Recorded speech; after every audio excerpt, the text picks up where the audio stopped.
வில்வ இலைகளை சிவன் மீது தூக்கிப் போட்டு ஒரு குரங்கு அரசனாகிய கதை உங்களுக்கு தெரியுமா? ஆம், அவர்தான் பின்னாளில் முசுகுந்த சக்கரவர்த்தியாக பெறப்படுத்தவர். ஒரு சமயம் கைலாய மலையில் சிவபெருமானும் பார்வதி தேவியும் மகிழ்ச்சியுடன் உரையாடிக் கொண்டிருந்தனர். அங்குள்ள வில்வ மரங்களில் குரங்குகள் தங்கியிருந்தன.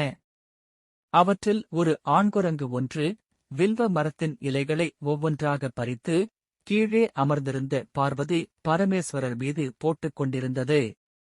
அம்பிகைக்கு சற்றே கோபம் வந்தது. ஆனால் சிவபெருமான், தேவி, இங்கே நம்மை வில்வ இலைகளால் அர்ச்சனை செய்யும் இந்த குரங்கை கோபிக்கலாமா என்று அவளை அமைதிப்படுத்தினார். உமையும் மனமிறங்கி குரங்குக்கு அருள் புரிய எண்ணினாள். அதே நேரத்தில் அந்த குரங்குக்கு மனதிலுள்ள அஞ்ஞானத்தை நீக்கி மெய் ஞானத்தை அருளினார் சிவன்.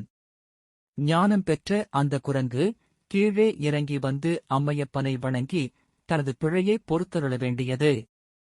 நீ எதுவும் பிழை செய்யவில்லை, சிறந்த வில்வ பத்திரங்களால் எம்மை பூஜித்தாய், எனவே நீ ராஜவம்சத்தில் பிறந்து உலகம் முழுவதையும் அரசாழ்வாயாக என்று அருள் புரிந்தார் ஈசன்.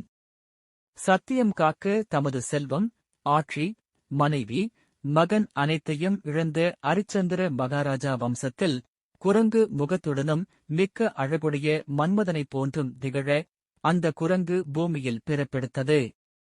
அந்த குழந்தைக்கு முசுகுந்தன் என்று பெயரிட்டனர். இந்தக் கதை உங்களுக்கு பிடித்திருந்தால் சிவமே சித்தம் சேனலை மறக்காம சப்ஸ்கிரைப் பண்ணுங்க. இது போன்ற பல ஆன்மீக கதைகளை இந்த சேனலில் தொகுத்து வருகிறோம். ஓம் நமசிவாய.